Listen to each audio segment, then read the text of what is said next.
29 মার্চে শনিদেব প্রবেশ করবেন মীন রাশিতে এবং সেই সময় থেকেই কিন্তু এই পঞ্চগ্রহযোগ সৃষ্টি হবে।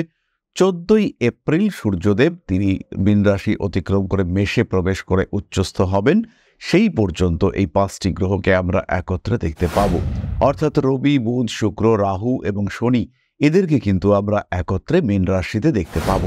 খেয়াল রাখতে হবে, সিংহ রাশি বা লগ্নের মানুষদের কিন্তু এর সঙ্গে সঙ্গে শুরু হচ্ছে ঢাইয়া। শনিদেব অষ্টম ভাবে প্রবেশ করবার সঙ্গে সঙ্গেই এই ঢাইয়ার ইম্প্যাক্ট এটা কিন্তু সৃষ্টি হতে দেখতে পাওয়া যাবে। আপনার পরিবার বা আপনার বংশের যে সম্পত্তি, সেটা প্রাপ্তির সংযোগ, সেটা আপনার ক্ষেত্রে দেখতে পাওয়া যাবে। বাধা, বিপত্তি, সমস্যা, অস্থিরতা, অশান্তি যাই আসুক না কেন, আপনার উদ্দেশ্য সিদ্ধ হবে। দ্বিতীয় বিষয়টি সিংহের ক্ষেত্রে হতে পারে, যেহেতু রবি আপনার লগ্ন অধিপতি অষ্টম ভাবে রয়েছে, শনি এবং রাহু দ্বারা পীড়িত অবস্থায় রয়েছে, হঠাৎ করেই শরীরটা ডিটোরিয়েট করতে পারে। এই ধরনের কম্বিনেশন বহু দিন পরে সৃষ্টি হলো মীন রাশিতে, তাই সাবধান আপনাদেরকে হতেই হবে। অষ্টম হলো নবমের দ্বাদশ, অর্থাৎ পিতার শরীর স্বাস্থ্য নিয়েও দুশ্চিন্তা, সেটা কিন্তু ভীষণভাবে বাড়তে পারে। এবং আপনার বাবা যদি অসুস্থ থাকেন, হৃৎপিণ্ড সংক্রান্ত পীড়ায় কষ্টপ্রাপ্ত হতে থাকেন, সেই ক্ষেত্রে কিন্তু শরীরটা বেশ খারাপ হওয়ার সম্ভাবনা রয়েছে। সিচুয়েশন কিন্তু হাতের বাইরেও চলে যেতে পারে। যদিও বিষয়গুলি অনেকটাই ডিপেন্ড করবে আপনার দশার উপর, আপনার গ্রহ অবস্থানের উপর, শনি রাহু এরা কেমন অবস্থায় আছে তার উপর, আপনার জন্মকুণ্ডলিতে, আপনার নবাংশ কুণ্ডলিতে তাদের অবস্থা, কি ধরনের যোগ সৃষ্টি হয়েছে, প্রত্যেকটি বিষয়ের তীব্রতা কিন্তু ডিপেন্ড করবে আপনার জন্মকুণ্ডলীর উপর।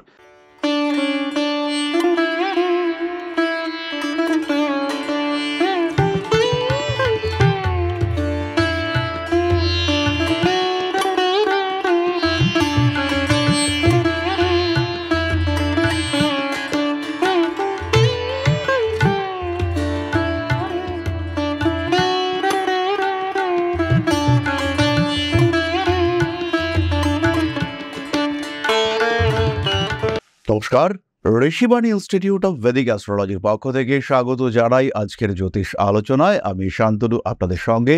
কিছুদিনের মধ্যেই ঘটতে চলেছে পঞ্চগ্রহ সমন্বয় মীন রাশিতে। 29 মার্চে শনিদেব প্রবেশ করবেন মীন রাশিতে এবং সেই সময় থেকেই কিন্তু এই পঞ্চগ্রহযোগ সৃষ্টি হবে। 14ই এপ্রিল সূর্যদেব তিনি মীন রাশি অতিক্রম করে মেষে প্রবেশ করে উচ্চস্থ হবেন। সেই পর্যন্ত এই 5টি গ্রহকে আমরা একত্রে দেখতে পাব, অর্থাৎ রবি, বুধ, শুক্র, রাহু এবং শনি, এদেরকে কিন্তু আমরা একত্রে মীন রাশিতে দেখতে পাব। এর একটা হিউজ ইম্প্যাক্ট রাশিচক্রের ওপরে পড়বে এবং এই হিউজ ইম্প্যাক্ট কি হতে চলেছে সিংহের উপরে, সিংহ রাশি বা লগ্নের মানুষরা তারা কতটা এর প্রভাবে প্রভাবিত হতে চলেছেন, এটাই কিন্তু আমরা আজকে জানবার চেষ্টা করব। খেয়াল রাখতে হবে, সিংহ রাশি বা লগ্নের মানুষদের কিন্তু এর সঙ্গে সঙ্গে শুরু হচ্ছে ঢাইয়া। শনিদেব অষ্টম ভাবে প্রবেশ করবার সঙ্গে সঙ্গেই এই ঢাইয়ার ইম্প্যাক্ট এটা কিন্তু সৃষ্টি হতে দেখতে পাওয়া যাবে। যদিও বিষয়টি ডিপেন্ড করে ডিগ্রির ওপরে, কোন ডিগ্রি থেকে কত ডিগ্রি পর্যন্ত ঢাইয়া। আবার জন্ম রাশি বিন্দু, অর্থাৎ যেখানে আবার জন্ম রাশি রয়েছে, সেখান থেকে 180 থেকে 210 ডিগ্রি পর্যন্ত যে স্প্যান, সেখানে যখন শনিদেব থাকবেন সেটা হবে আমার জন্য ঢাইয়া। প্রত্যেকের ডিগ্রি ভ্যালু এটা তো এক নয়, তাই প্রত্যেকের ডিগ্রি অনুযায়ী ঢাইয়ার দিনক্ষণ স্থিরীকৃত হবে। প্রত্যেকের জন্মকুণ্ডলী সাপেক্ষে তার এক্স্যাক্ট পারফর্মিং ঢাইয়া, অর্থাৎ অ্যাক্টিভ ঢাইয়া, এটা কিন্তু উপলব্ধি করতে হবে তার ডিগ্রি অনুযায়ী। যাই হোক না কেন, 5টি গ্রহ, 5টি যোগ। একদিকে রবি বুধের বুধাদিত্য যোগ, অন্যদিকে রবি শুক্রের সেই দারিদ্র যোগ, তার সঙ্গে সঙ্গে রয়েছে রবি শনি বীজ যোগ, রয়েছে শনি রাহু শ্রাপিত যোগ, তার সঙ্গে সঙ্গে রবি এবং রাহু গ্রহণ যোগ। যদিও সবকটি যোগ কিন্তু এখানে পূর্ণতা প্রাপ্ত হচ্ছে না, তা সত্ত্বেও আমাদের খেয়াল রাখতে হবে যোগগুলি হচ্ছে, কম্বিনেশন হচ্ছে, এই কম্বিনেশনের কিছু এফেক্ট রয়েছে। এই এফেক্টের কয়েকটি পজিটিভ রেজাল্ট এবং কয়েকটি নেগেটিভ রেজাল্ট, সেটা আমরা ডিসকাস করবার চেষ্টা করব। কোন গ্রহ কতটা ইম্প্যাক্ট ক্রিয়েট করবে, কোন গ্রহ কতটা পজিটিভিটি কতটা নেগেটিভিটি নিয়ে আসবে, এই তাত্ত্বিক আলোচনায় আমরা যাব না, বরঞ্চ কি ঘটতে পারে সেটাতে আমরা সরাসরি আলোচনায় চলে আসব। প্রথমেই আসি পজিটিভ বিষয়গুলির ক্ষেত্রে। সিংহ রাশি বা লগ্নের মানুষদের এই সময় ঋণ প্রাপ্তির সম্ভাবনা রয়েছে। অনেকদিন ধরে চেষ্টা করছেন, লোন নিয়েই একটা ব্যবসাকে দাঁড় করিয়ে ফেলবেন। স্পেশালি সিংহ রাশি বা লগ্নের যে সমস্ত জাতক বা জাতিকা ভাবছেন ফুড ওরিয়েন্টেড ব্যবসা করবেন, তাদের ক্ষেত্রে কিন্তু হঠাৎ করেই একটা লোন পেয়ে যাওয়ার সম্ভাবনা, খুলে ফেললেন কোনো একটা দোকান, হয়তো সেটা বিরিয়ানির দোকান হতে পারে, হয়তো সেটা পরোটার দোকান হতে পারে, কিংবা কোনো রেস্টুরেন্টও হতে পারে। যাই খুলুন না কেন, যারা লোন নিয়ে ফুড বিজনেস স্টার্ট করতে চাইছেন তাদের ক্ষেত্রে কিন্তু সুযোগ আসছে, তারা এই টাকাটা পাবেন। দ্বিতীয় বিষয়টি হলো প্রপার্টি, অ্যানসেস্ট্রাল প্রপার্টি, পৈতৃক সম্পত্তি, বংশজ সম্পত্তি। আপনার পরিবার বা আপনার বংশের যে সম্পত্তি সেটা প্রাপ্তির সংযোগ, সেটা আপনার ক্ষেত্রে দেখতে পাওয়া যাবে। অর্থাৎ আপনার পারিবারিক সম্পত্তি যেটা নিয়ে দীর্ঘদিন গন্ডগোল চলছিল, কিছুতেই শরিকরা বসতে চাইছিলেন না, তাদেরকে এক জায়গায় করা, বসিয়ে নেওয়া, সম্পত্তি ডিভিশন, আপনার কিছুটা প্রফিট হলো, তাদের কিছুটা প্রফিট হলো, ইভেন্ট কমপ্লিট হলো, আপনি চলে এলেন। তৃতীয় বিষয়টি হলো মিসআন্ডারস্ট্যান্ডিং এর অবসান, অর্থাৎ কোনো একটা ভুল বোঝাবুঝি বেশ কিছু মানুষের মধ্যে সৃষ্টি হয়েছিল এবং সেই ভুল বোঝাবুঝি থেকে আপনি বেরিয়ে আসতে পারলেন। সেই ভুল বোঝাবুঝির অবসান ঘটল, আপনিও তাকে চাইছিলেন, সেই মানুষটাও আপনাকে চাইছিল, এবং নিজেদের মধ্যে পারস্পরিক বোঝাপড়ার ভুল যেটা হচ্ছিল সেটা মিটল। দুজন দুজনকে বুঝতে শিখলেন, সেই মানুষটা কি চায় সেটা উপলব্ধি করতে পারলেন, এবং সেই মানুষটার এই উপলব্ধির সঙ্গে সঙ্গে আপনি একটা মানসিক তৃপ্তি পেলেন।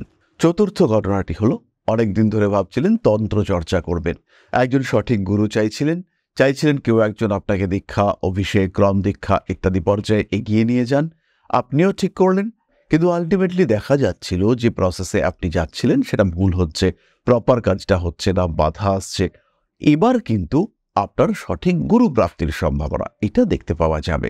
জ্যোতিষ বা তন্ত্র শিখতে চাইছেন কিন্তু হচ্ছে না, এবার শুরু হবে, প্রপার ওয়েতে শিখতে পারবেন এবং এই শিক্ষা আপনি কন্টিনিউ করতে পারবেন। পঞ্চম বিষয়টি হলো বিদেশ যাত্রা। বিদেশ যাওয়ার পরিকল্পনা করছেন কিন্তু কোনো না কোনো কারণে বাধা আসছে, ভিসা আটকে যাচ্ছে, গিয়েও যেতে পারছেন না, কোনো না কোনো কারণে বাড়িতে সমস্যা হচ্ছে, মা বলছেন বাবু আমাকে ছেড়ে যাস না, এই ধরনের বিভিন্ন সমস্যা, যার কারণে আপনি বাড়ি ছেড়ে বেরোতে পারছেন না। কিন্তু আপনি বুঝতে পারছেন যে আপনার ক্যারিয়ার এখানে নয়, বাইরে গেলেই সঠিকভাবে হবে, কিন্তু যাওয়া আলটিমেটলি হচ্ছে না। এবার কিন্তু আপনার সেই ওপেনিং তৈরি হবে, আপনি এবার যেতে পারবেন, আপনি এবার বেরোতে পারবেন।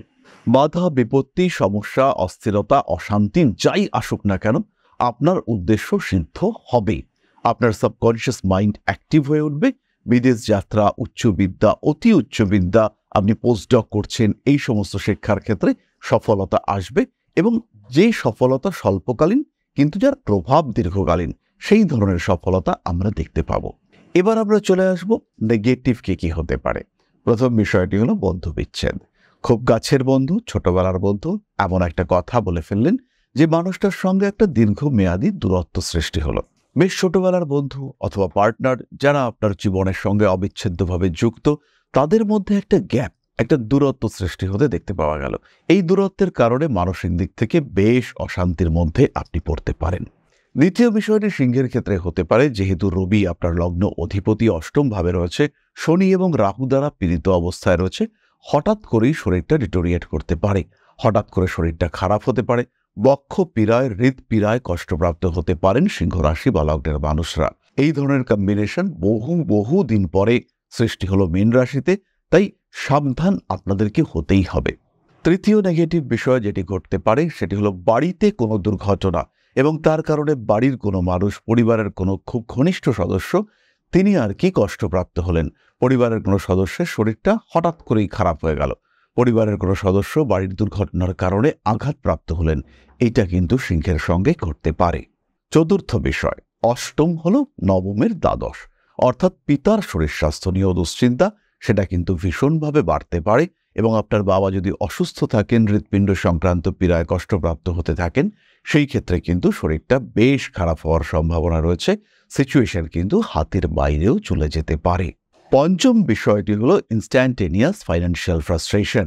লটারির টিকিট কেটেছেন, ঠিক একটা লেটারের ডিফারেন্স, ঠিক একটা সংখ্যার ডিফারেন্সে আপনি টিকিটটা পেলেন না, কিন্তু অন্য একজন সেই টিকিটের টাকাটা পেলেন। আপনি দেখলেন আপনার নাম্বার হচ্ছে 89, কিন্তু যিনি ফার্স্ট প্রাইজটা পেয়েছেন, ফার্স্ট প্রাইজ উঠেছে 90 অথবা 98-এ। আপনি ভাবলেন সেই সংখ্যা যদি 89-এর বদলে 98টা কাটতাম তাহলে আমিই পেতাম এই লটারিটা। ফলে এই ধরনের ফাইন্যান্সিয়াল ফ্রাস্ট্রেশন সেটা কিন্তু আপনার ক্ষেত্রে ঘটতেই পারে। এই বিষয়গুলি ছাড়াও পার্সোনালিটি ডেভেলপমেন্ট হবে, নিজেরটা বুঝে নিতে শিখবেন সিংহ রাশি বা লগ্নের মানুষজন। তার সঙ্গে সঙ্গে এই সিচুয়েশন, কিছু কঠিন পরিস্থিতি আপনার সামনে এমনভাবে দিয়ে যাবে যে আপনি রিয়েলাইজ করবেন প্রকৃত বাস্তবকে। আপনি বুঝতে পারবেন অ্যাকচুয়ালি লাইফ কি। যদিও বিষয়গুলি অনেকটাই ডিপেন্ড করবে আপনার দশার উপর, আপনার গ্রহ অবস্থানের উপর, শনি রাহু এরা কেমন অবস্থায় আছে তার উপর, আপনার জন্মকুণ্ডলিতে, আপনার নবাংশ কুণ্ডলিতে তাদের অবস্থা, কি ধরনের যোগ সৃষ্টি হয়েছে, প্রত্যেকটি বিষয়ের তীব্রতা কিন্তু ডিপেন্ড করবে আপনার জন্মকুণ্ডলীর উপর। যাই হোক না কেন, নিজেকে খেয়াল রাখুন, নিজেকে যত্নে রাখার চেষ্টা করুন এবং খেয়াল রাখতে হবে জীবনের প্রত্যেকটি মুহূর্ত উপভোগ্য, জীবনের প্রত্যেকটি মুহূর্ত ঈশ্বরের আশীর্বাদ। পাঠ করতে হবে মহামৃত্যুঞ্জয় মন্ত্র প্রতিনিয়ত। গোপন শত্রুতা, অশান্তি এগুলি থেকে নিজেকে দূরে সরিয়ে রাখতে হবে। ধারণ করা যেতে পারে একমুখী রুদ্রাক্ষ। একটা ওভারঅল প্রোটেকশন হিসেবে আমরা একমুখী রুদ্রাক্ষ ধারণ করতে পারি, অন্যথায় ধারণ করতে পারি পাঁচমুখী রুদ্রাক্ষ। এর সঙ্গে সঙ্গে আমরা অবশ্যই ধারণ করব সানস্টোন ব্রেসলেট এবং তার সাথে সাথে অবশ্যই গ্রিন অ্যাভেঞ্চুরিন ব্রেসলেট। তাহলে এবার আমরা চলে আসব আলোচনার পরবর্তী পর্যায়ে, আপনার প্রশ্নে জ্যোতিষের উত্তর। কিন্তু এই বিষয়ে খেয়াল রাখতে হবে, যারা প্রশ্ন পাঠাচ্ছেন, যারা তথ্য পাঠাচ্ছেন, তাদের তথ্যগুলি কিন্তু থাকছে অসম্পূর্ণ। আপনারা জন্ম তারিখ দিচ্ছেন, ভুলে যাচ্ছেন সময় দিতে, জন্ম সময় তারিখ দিচ্ছেন, ভুলে যাচ্ছেন নাম লিখতে, কেউ নামও লিখছেন কিন্তু জন্মস্থান দিতে ভুলে যাচ্ছেন। এর ফলে আমরা কি করে আপনাদের কুণ্ডলী তৈরি করব? একজনের জন্ম ঢাকায়, আরেকজনের জন্ম পাকিস্তানে, দুজনের জন্মের একই সময় কিন্তু লগ্ন তো আলাদা হবে। সুতরাং জন্ম সময়, জন্ম তারিখ, জন্মস্থান এইটা আপনাকে সম্পূর্ণরূপে দিতে হবে। পরম ব্রহ্ম মিলন মঠ ও সেবাশ্রম অধ্যাত্ম, সেবা এবং প্রকৃতি পূজনে সম্পূর্ণ নিয়োজিত একটি সংস্থা। সম্পূর্ণ স্বেচ্ছাসেবী এবং সমাজ কল্যাণমূলক এই সংস্থা আমরা এগিয়ে চলেছি মানুষের পাশে দাঁড়ানোর লক্ষ্যে। এই প্রসঙ্গে দীর্ঘদিন ধরেই আমরা বিভিন্ন এলাকায় বেশ কিছু কাজ করে আসছি। আপনাদের সহযোগিতা, আপনাদের পাশে দাঁড়ানো, আপনাদের হাতে হাত মিলিয়ে এগিয়ে নিয়ে আসার চেষ্টা, আপনাদের সহযোগিতা, আপনাদের পাশে দাঁড়ানোর প্রয়াস, এই সমস্ত কিছুই আমাদেরকে এগিয়ে নিয়ে চলেছে। আমাদের পাথেয় হয়ে উঠেছে আপনাদের ভালোবাসা। বিগত বেশ কিছুদিন ধরেই আমরা বিভিন্ন অনগ্রসর এলাকায় কাজ করে চলেছি। কখনো আমরা শিশুদের মধ্যে শিক্ষা উপকরণ বিতরণ করেছি, কখনো আমরা পুজোর পোশাক বিতরণ করেছি, কখনো তাদের খাদ্যের ব্যবস্থা করেছি।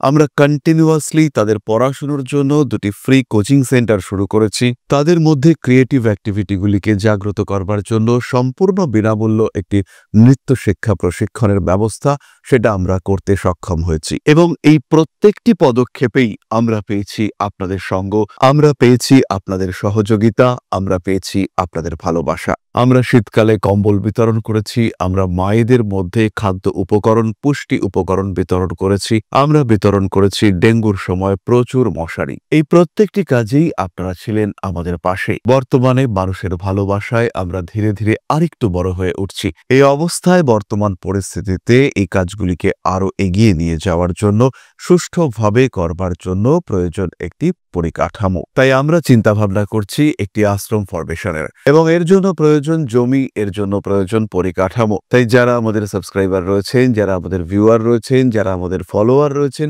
যারা আমাদেরকে ভালোবাসেন, যারা আমাদের পাশে থাকেন, প্রত্যেকটি সহানুভূতিশীল মানুষের কাছে আমাদের অনুরোধ, সাধ্যমতো সামান্য পরিমাণে আপনারা এগিয়ে আসুন। বিন্দু বিন্দুতে সম্পূর্ণ হবে সিন্ধুর গঠন, তৈরি হবে পরম ব্রহ্ম মিলন মঠ ও সেবাশ্রমের পরিকাঠামো। তাই যারা বিভিন্ন সময় বিভিন্ন অবস্থায় মানুষের পাশে গিয়ে দাঁড়ান, যারা প্রকৃতিকে ভালোবাসেন, যারা জীবনকে এগিয়ে নিয়ে যাওয়ার পথে অন্যকে সাহায্য করতে পছন্দ করেন, সেই রকম প্রত্যেকটি মানুষের কাছে আমাদের সাধারণ অনুরোধ, আমাদের এই মহৎ উদ্দেশ্যকে সফল করে তুলবার জন্য যতটুকু সম্ভব, যতটুকু সাধ্য অবশ্যই এগিয়ে আসুন, বাড়িয়ে দিন সামান্য সহযোগিতার হাত। অধ্যাত্ম, সেবা এবং প্রকৃতি পূজনের এই মহান কর্মে, মহান ব্রতে ব্রতী হয়েছি আমরা। আমাদের সঙ্গে হাতে হাত মিলিয়ে আপনারাও যতটুকু সম্ভব এগিয়ে আসুন। সবার প্রচেষ্টায় এই বিরাট কর্মযজ্ঞ সাফল্যমণ্ডিত হবে। সবাইকে জানাই অগ্রিম ধন্যবাদ। আমরা জানি আপনাদের সহযোগিতা আমরা পাবো। বেশ কিছুদিন ধরেই বহু মানুষ আমাদেরকে সাহায্য করে চলেছেন, কারণ আমাদের ইন্ডিভিজুয়াল সামর্থ্য অতি ক্ষুদ্র, তার মাধ্যমে এই মহৎ কার্যগুলিকে সম্পূর্ণ করা সম্ভব নয়। তাই প্রত্যেকের ছোট্ট ছোট্ট সহযোগিতার হাত আমাদেরকে এগিয়ে নিয়ে চলেছে। আমরা এগিয়ে চলেছি সাফল্যের লক্ষ্যে। আপনাদের ভালোবাসা এভাবেই আমাদের পাশে থাক, আমরা সফল হবই। তাহলে এবার আমরা চলে আসি আপনাদের প্রশ্নে। করেছেন প্রিয়তম মজুমদার, আপনি আজও আমার প্রশ্নের উত্তর দিলেন না, বড় আশ্চর্য বিষয়। আমি আপনার সংস্থায় ডোনেটও করেছিলাম, আবার প্রশ্ন রাখলাম। জন্মস্থান Kalyani, Nadia, 6 April 1971 at 10:30 PM। প্রশ্ন হলো, আমি কি 2-3 মাসের মধ্যে নিউজিল্যান্ডে এমপ্লয়মেন্ট ভিসা নিয়ে যেতে পারবো? উত্তরটি দেওয়ার জন্য অনুরোধ রইল। প্রিয়তম বাবু, 2-3 মাসের মধ্যে হওয়াটা মুশকিল, তবে জুলাই 2025 থেকে আপনার এই কম্বিনেশন স্টার্ট হচ্ছে। জুলাই 2025 থেকে ফেব্রুয়ারি 2026-এর মধ্যে আপনার বিদেশ যাত্রার সম্ভাবনা প্রকটভাবে রয়েছে। আপনার পক্ষে যাওয়ার সংযোগ দেখতে পাওয়া যাবে এবং কর্মক্ষেত্রেও আপনি যেতে পারবেন। তবে বেশ কিছু বাধা বিপত্তি রয়েছে, বিশেষ করে মঙ্গল এবং রাহুর অবস্থান, এটা কিন্তু আপনার জন্মকুণ্ডলিতে বাধা সৃষ্টি করছে। তাই অবশ্যই আপনি একজন অভিজ্ঞ জ্যোতিষীর পরামর্শ নেবেন, প্রয়োজন হলে পরে প্রতিকার ধারণ করবেন। তাহলে আজকের আলোচনা আমরা আর দীর্ঘায়িত করব না। সবাই সুস্থ থাকুন, ভালো থাকুন। মা শ্রী শ্রী আদিশক্তির আশীর্বাদে আপনাদের জীবন আরো আরো আরো সুন্দর, আরো সমৃদ্ধ হয়ে উঠুক। জয় মা আদিশক্তি। নমস্কার।